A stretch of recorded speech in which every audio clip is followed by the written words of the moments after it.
Hey guys, over here at Starting Strength Boston with another press tip for you. So we spend a lot of time at Starting Strength talking about the bottom portion of the press. And it's important because there's a lot going on. It involves a lot of practice and timing, throwing our hips to the wall, getting a bounce. But I'm not going to talk about that today. What I'm going to talk about is the top portion of the press, which is equally important, especially when more weight is added to the bar and you get more advanced in your pressing. So when you start out pressing and you're a novice, everything looks pretty smooth. It looks just like this. From top to bottom, one nice continuous motion. But for every single person, there's going to be a certain amount of weight which is going to create what I'm going to call a sticking point right above their head somewhere. It's going to be different per person, but it's going to exist. And instead of looking like this, it's going to start to look something like this.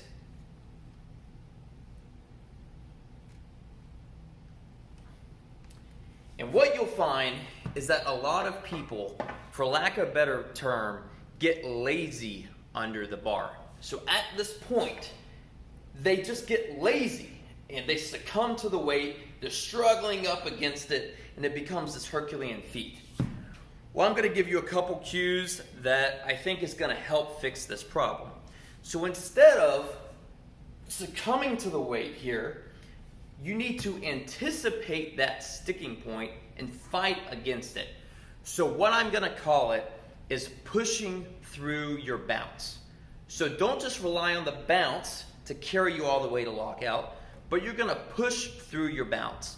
I sometimes say press through your bounce, or another one is throw the bar to the ceiling right at that point. So instead of looking like this, anticipate when it's going to happen and start pushing up to the ceiling. Here, anticipate it and throw it up. Again, anticipate and throw it up. I've seen this happen with many lifters, and once they get the timing down right, it adds so much weight to the bar.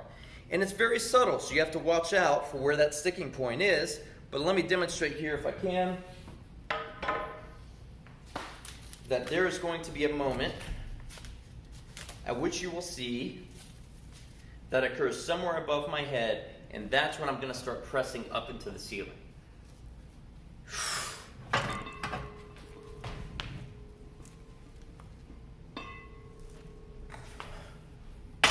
It's important to remember that the bounce press phenomenon that I'm talking about is really only going to make sense at slightly heavier weight.